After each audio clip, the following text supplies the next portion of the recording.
Agini Ushla, Honor Ladies and gentlemen, I'm delighted to be here this evening and thank again Joe for the kind invitation. It's a privilege to be here. As Don mentioned in his introduction earlier, I grew up in Dundalk, but I was the son of two primary teachers, one of whom taught in Dundalk and the other who taught in South Armagh. So I spent my first 6 years at the Queen's education in South Armagh, as a result of which I had no Gaeilge, and so my connection with this region is that I came up here to learn my Gaeilge in Lochanure, just down the road, so I still say Kifi me rather than Feki me, if you excuse the language.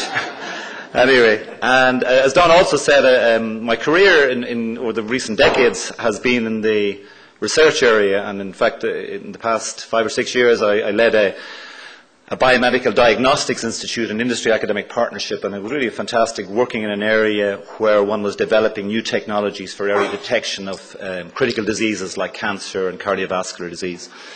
So it was a big decision for me to actually go for the presidency at DCU, and this is the point I'm making is, and why I did that is because there's a particular satisfaction equivalent to or even beyond dealing with diseases and health, a particular satisfaction in transforming people's lives through education. Transforming the lives of individual students, there's nothing like it. And collectively transforming nations. And I think that's what we're talking about this evening. We're dealing with very high stakes issues because really, in terms of the overall theme of the conference itself, we're talking about the pivotal role of education in that regard. My central thesis this evening is that a high quality education will be central to Ireland's social and economic recovery.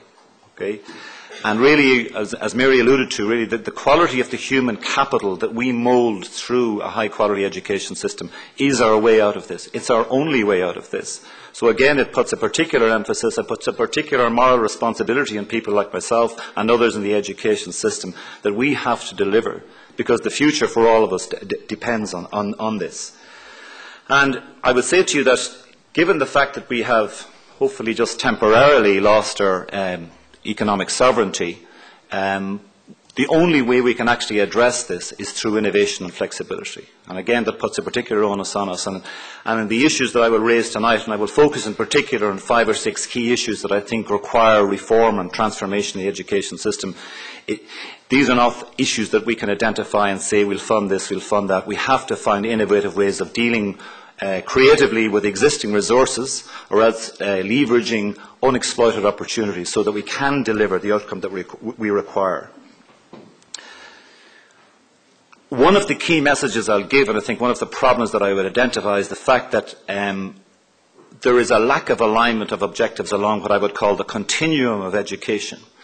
And what I mean by you can break it up many ways if you like, but certainly the current thinking on this is looking at early childhood education, primary school, secondary school, third levels, fourth level, and all along lifelong learning itself. It is clear to me, and I think if you examine the situation, you'll find that there are many discontinuities and there's a lack of alignment of objectives along the continuum itself. And many of the key problems we're dealing with happen at those transition points where discontinuities occur in our objectives. For example, in the transition from primary level to second level. The primary level to junior cert is not a happy transition, and it does not lead to positive outcomes. And an even more significant one, which I'll emphasise later, is the transition from second level to third level. That is not coherently done. So one of my pleas this evening is for a coherence of approach in the education system. Surely it's not beyond us to look at whatever output point we're talking about, but let's talk about university graduates. It's not beyond us to agree what we're looking for from those graduates and to align the objectives of the education system all along the sub-elements preceding that point itself. And through that coherence, one can find additive value. I think the problem is at the moment that without that coherence itself, we're finding destructive interference, to use a physicist's term, and not getting appropriate, efficient and effective use of our resources itself. So one of the points tonight is about that plea for coherence. And you'll see that diagram here again one or two times throughout my presentation itself. There's a dangerous complacency in Ireland at the moment about the quality of our education system. And one hears uttered again and again about our well-educated young population, and I heard it mentioned and reported in the media from this meeting earlier on this week. And it's uttered so often that there's a tendency for us to believe that this is a permanent fact. Namiri pointed to some of the qualities and positives that we have achieved in recent years in difficult circumstances. But I would certainly make the point that there are enough indicators out there, some quantitative, some qualitative, that should give us serious cause for concern. And I'm going to go through some of these. But I think the point is we risk, through this complacency, of sliding down the quality slope to dangerous levels. And given the point I started with is that our future depends on how well we do this. If we fall into this trap of complacency, then we risk ruining it all again. I don't want to become the Morgan Kelly of education, but I do think it is my most important message this evening is to look, and I'm going to focus on these 5 or 6 key issues. What are the indicators of this? First of all, there's some quantitative ones. There's the PISA scores. And for those of you not familiar with that, this is the OECD Programme for International Student Assessment.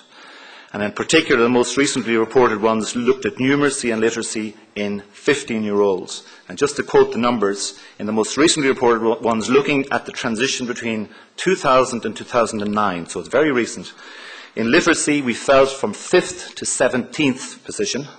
In numeracy, it's worse. We fell from 15th to 25th. This is serious. This is very, very serious indeed, particularly for an economy that would pride itself on being a knowledge economy. Our 15-year-olds are sliding dramatically and rapidly down the system. Another indicator that I'm closely aware of from my own personal experience are the deficiencies at the 2nd to 3rd level transition. Let me be very blunt about this. University lecturers, IoT lecturers spend most of first year trying to address the deficits of what emerges into them from 2nd level. And frequently these are students with high points. And you're dealing with numeracy and literacy in particular. You may have seen recently a report from our School of Journalism where we actually have to deal with literacy issues in first year. And these are students with 400 and 500 points. These are not students at the low end. A second issue, and I mentioned it here as well, is the fact that by virtue, and I'll come back to this, the Leaving Cert and CEO points combination, we create students that have very little preponderance of independent thinking, critical analysis. So we spend a lot of first year trying to reprogram the mindset of our students to get them into independent thinking, critical analysis, creative thinking. This is a waste of time and it's a waste of your taxpayers' money, and it means close to 1 year out of the 4 years at university level for 4-year degrees is effectively wasted. And by, I think, appropriate alignment of objectives throughout the system itself, we could overcome this. So these are some of the observations. I hear a lot from employers, and I think this is very important. I mean, ultimately, we want our graduates to get jobs. In my first 12 months, I spent a lot of my time outside the university system talking to CEOs and managing directors of companies who employ our students. And I'm getting a consistent message. And I'm talking about the Googles, the HPs, the Intels, all of these companies that employ PwCs, these companies that employ hundreds, in some cases thousands of our students. They tell us, on the one hand, there's a skills mismatch, and if I take the ICT sector in particular, one of our strongest aspects of our economy, they cannot get enough Irish graduates in the areas of ICT. And the primary reason for that is the lack of mathematics and STEM studies. STEM, for those of you, again, who are not familiar, science, technology, engineering and maths. It's particularly a maths problem. We are not producing enough students in those areas, and again, you would have heard that earlier this week. But that is a serious problem for our economy, and I'll come back to that later on. The second point is this. Many of our employers, in fact, most of the messages I got were around this fact. They say the quality of our degree programs from a disciplinary perspective are good. However, what employers are looking for are rounded graduates, and I'll come back to this point later on. The demands of society and the workplace are such that rounded graduates are applied using what they're increasingly calling 21st century skills. That is missing. One employer said to me it takes them up to 2 years to get a graduate into a position where they add value to the company. That is not sustainable. So these are key issues which should cause us serious concern about our education system. So in the rest of my presentation, I want to talk about 6 key areas which I believe can be a focus for us in terms of transformation. And I'll focus not only on the problems, but I'll also address the solutions, in many cases trying to either use creatively existing resources or to exploit opportunities that we haven't exploited to date. So the 6 you can see here: the teaching profession, the Leaving Cert and CEO point system, and so on. You see the list. I'm going to go through them one by one. So let me take the teaching profession, and let me start with a truism. An education system is only as good as its teachers. It is a truism, but it's worth stating. I think we have lost sight of that in Ireland itself, and I think teachers do not have the high esteem that we would like them to have that they had in the past. And I think there's various issues we can address here. It is very much worthwhile looking at the Finnish experience. And let me just say briefly about Finland. In the 70s, Finland had an underperforming education system and a poor agrarian economy. They realised that they had to address the system and that it was urgent for them. And they focused on this very sharply. They realised very quickly that the source of the solution was in the quality of teacher education. And that's where they focused their energy and their input. Now, in Finland, every teacher has a master's degree. It is now one of the most highly esteemed professions, although not the highest paid profession. They are highly trusted by society, and in fact, a lot of the assessment happens at teacher level.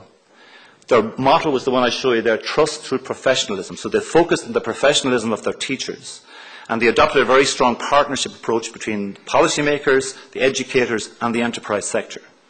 And they encouraged significant collaboration between teachers and gave them time in their teaching to collaborate, but all the time focusing on the quality of the education experience. And what has been the outcome? They now outrank consistently every other Western country in the PISA scores, and are now regarded in Europe as the top of the table for innovation itself. And they're seen as a major success, and I think there are many lessons in terms of scale and focus that we can learn from that Finnish experience. And if I add some more comments to this, and again, it's a lesson learned in Finland, but I think it's one that's in many developed countries with good education systems, that continuing professional development is a key aspect of teacher quality. And one recommendation I would make this evening as well, that CPD should be a condition of ongoing registration. Teachers need to be registered, but it's generally speaking not challenged after the initial registration itself. We can enhance the quality of our teachers if we make it a condition that CPD is an ongoing condition of ongoing registration itself. The second point I'd make is a focus in our education system of a move away from the constructivist to the move away from the direct transmission approach to the constructive approach. And just to explain that to you, the direct transmission is the traditional approach where the teacher explains everything and the student is the passive recipient of knowledge itself.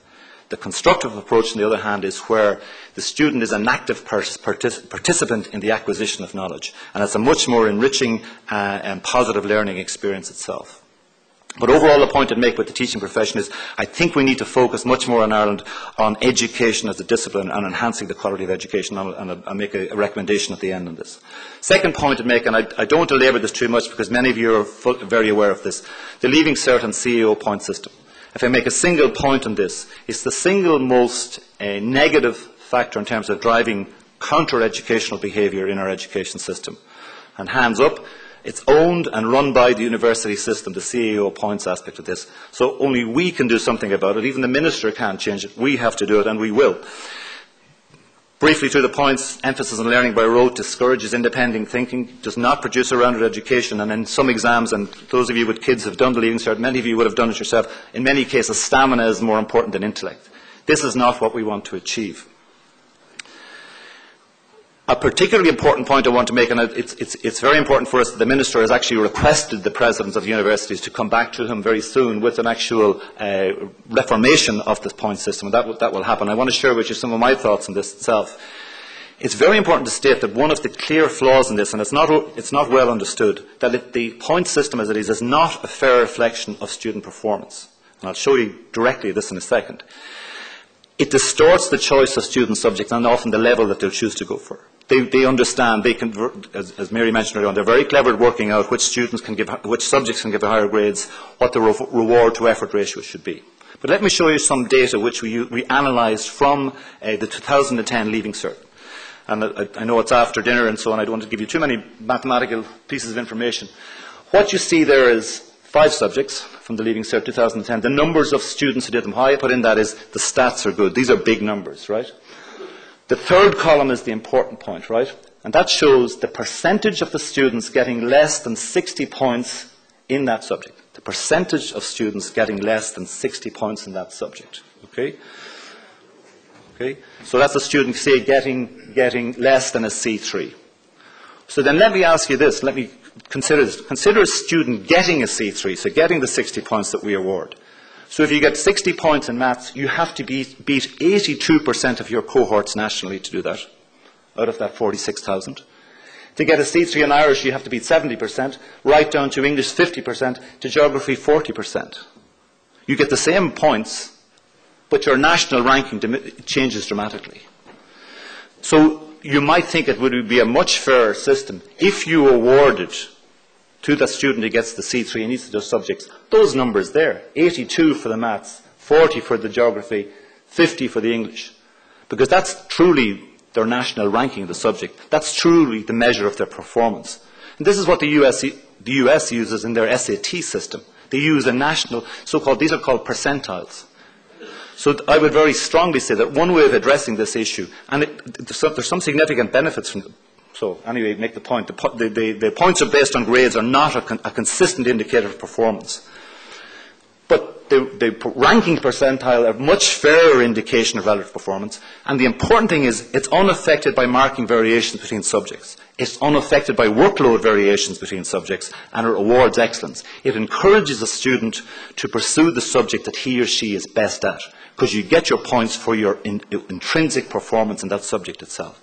So this is one of the points I would make. I would also indicate that we need to get away from the single terminal examination, which I say in many cases is a stamina test rather than an intellectual test. We can deal with this in terms of an electronic portfolio, and I'm very interested to note that the Minister is introducing this, or planning to introduce it at the junior cert reform level. I think in a recent report, up to 50% of the assessment will be through continuous assessment. This takes huge pressure off the student. I would also recommend that school-based, and it's important that school-based because it was pointed out clearly to me, if you do it as home-based tests outside the school, then social issues come into play very significantly. School-based online tests for some elements of the issues we want to measure would be very important. Again, distributing the load. And importantly, if we want to stimulate critical thinking and some of these generic skills, assessment is the biggest driver of learning behaviour. Assessment is the biggest driving learning behaviour. If we don't assess it, it won't happen. Okay, so these are some of my own personal recommendations. Professor Tom Collins, my counterpart Rania Maynooth, is chairing a group within the university presidents, and we're working on developing a submission to the Minister shortly on this issue. Next point, e-learning. Whatever you want to call it, online learning, e-learning, technology-enhanced learning. This is going to transform the nature and, importantly, the business of education over the coming decades, perhaps over the coming decade. Life is going to change in particularly third-level education. It's already happening. It's happening dramatically in some parts of the world, in particular the US. I draw your attention to a book that's emerging in the coming month. Some of you may have heard of Clayton Christensen from Harvard Business School, the person who coined the term disruptive innovation. He's now applying that concept to the education sector itself and pointing out that this is going to change the nature of education itself in many ways, in terms of the resources available, how people spend their time acquiring the information itself, and so on. But you now know that with free courseware from many of the world's most prominent universities, you can access the best lectures in the world, if you want to do so, for free. So the nature of what we deliver as education to our society is going to change. The nature of the educator is going to change. This is very important for a number of reasons. I think one thing that's very obvious to us in the universities and the IoT sector, the nature of how students access information is changing dramatically. They live in a digital world. I saw a figure in the past week where students spend up to 7 to 8 hours per day in a digital environment. We have to provide new skills to them in terms of assessing the credibility and the quality of information, the sense-making of information. The nature of how you learn. Customised learning is not, personalised learning is not possible. Some of these e-learning systems have so-called cognitive tutors, which adjust how information is delivered to the individual student to match their learning pace. So now the role of the educator is going to change. The educator will become more of a tutor, a mediator, an interpreter, an assistant.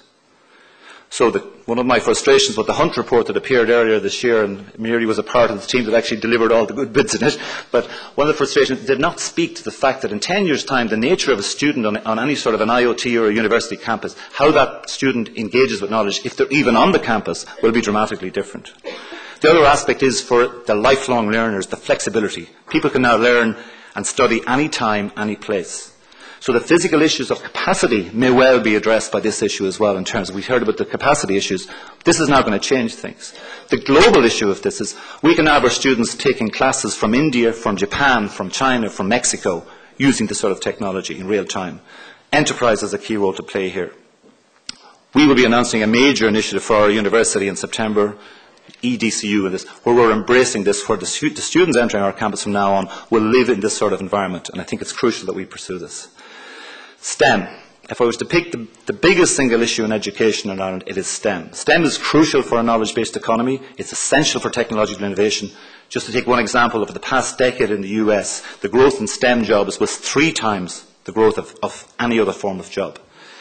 We cannot be serious about talking about a knowledge economy in Ireland without some issue of addressing STEM itself. It's hugely dependent on numeracy, and I would make the strongest point here is the maths issue is not a problem, it's actually a crisis. We have to do something significant with this, and rapidly. It's a multifaceted issue. Issues like bonus points, issues like even Project Maths, they are essentially band-aids locally. We have to look at this right across the continuum. You have to go in and look at issues at primary level, even at early childhood level, but you have to deal with the issues of out-of-field maths teachers, the numbers of specialist maths teachers, continuing professional development, ongoing conversion of specialists into maths. We have to deal with scalable solutions. Again, we're working in partnership with our colleagues in the primary education, St Patrick's College Drumcondra, NUI Maynooth, in developing such a scalable initiative to present to the ministers as soon as possible. But it's a key issue for us. 21st century skills, I mentioned this already. To deal with the complexities of life and work in the 21st century, we have to start looking at this in a different way. The OECD makes the important statement that there's a paradigm shift away from lifetime employment to lifetime employability. We have to provide new skills for people to address this issue. So we need, as I mentioned earlier, the rounded graduates, the generic skills, as well as the good foundation skills in literacy and numeracy. And this is, again, even in technological spaces, the importance of the humanities. The humanities have a key role to play in actually providing that critical thinking, that analysis, and so on. So you're talking at skills like communication, critical thinking, digital intelligence, the use of digital knowledge, adaptability, innovation. These are the key skills. Here's a quote I often use from the European Commission last January on new skills for new jobs. Dramatic statement. Many of the jobs in 2015 and most of the jobs in 2030 do not currently exist and cannot be foreseen yet. So a student coming into us next September will be graduating in 2015, so that statement applies. Such is the dynamic nature of the external employment environment. We have to address this. So again, we're launching an initiative in late August where we're saying for every student that enters our university from next September, we're saying they will emerge with a good quality degree, but layered on top of that will be these skills. We've rewritten 2,500 plus modules, 2,500 plus modules to give us learning outcomes that map onto these skills. Creative and enterprising mindsets, solution-focused, effective communicators, leaders. These are the skills that society and the workplace is looking for.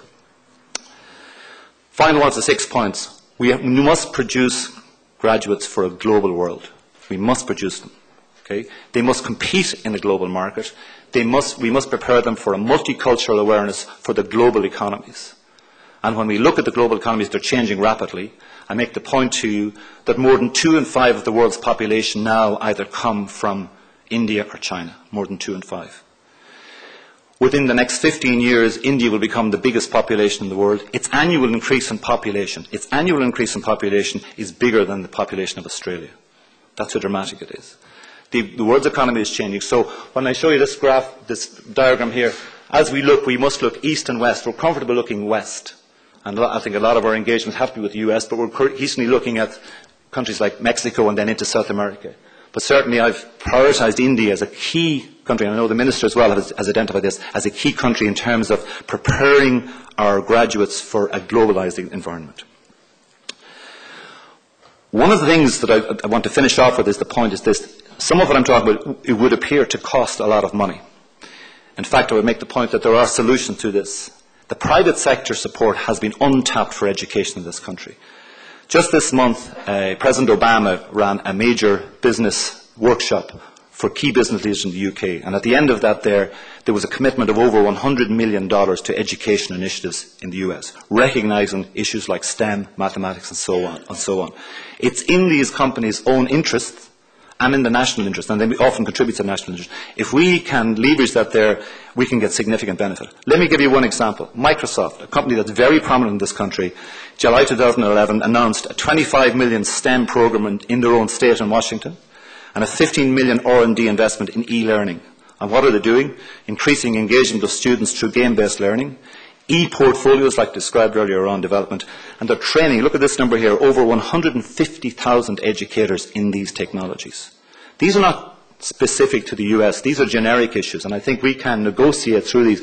The companies that President Obama met were the Microsofts, the Intels, the Accentures, companies that are very, very strongly present, and I believe that we can actually leverage that possibility. So my recommendations finish on this. I believe to address the continuum issue and to address the quality of education issue, we should immediately establish an Institute of Education. And again, this is not a new spend. This is actually bringing together existing resources, because we have many experts in education, but all operating independently in an incoherent fashion. We should focus on aligning the objectives along the continuum, as I mentioned. We should establish a key leadership area in digital pedagogy. E-learning will happen. We can either lead or follow. And we should focus on excellence and innovation in teaching and assessment. I would encourage as well the establishment of a national enterprise education partnership and develop in that partnership a national STEM initiative and a national, excuse the missing end there, I was jumping between national and international, but e-learning leadership. I think we can actually do significant there. Companies will play a part. One CEO of a major household name ICT company told me that within the last 10 years, he went to a government minister, a predecessor of the minister here, and offered a laptop for every student in the country. And 6 months later, he was still dealing with red tape, and he gave up. Okay? He gave up. So I'm now working with people like that, trying to convince them times have changed. We have a new minister, we have a new focus, we can actually do something. But that sort of commitment, Ireland would be a great pilot for e-learning, a fantastic pilot. These companies will join us. And what we do, we have to work across the higher education sector in alliances to enhance the delivery. We cannot operate competitively. We have to operate coherently. Final slide. It's useful to hear from blunt CEOs of successful companies. This is what Craig Barrett said about the Irish educational system just last year. In the STEM situation, he says, Ireland needs to be more than just average. He says, state your goal to be #1 in the PISA rankings and maths and go and do it. He says, you teach by rote and you don't develop skills of critical thinking. Correct. He says, 20 years ago, Intel came to Ireland because Ireland had a blueprint. He says, you need a new blueprint now. Very strong messages, I think, very relevant to us. I'll finish off by thanking you. Sorry if I went on a bit there. I would point out a very excellent reference. Professor Sheila Drudy from UCD, Performing Education, just came out in studies in the past few months. A very significant reference. I'd recommend it to you.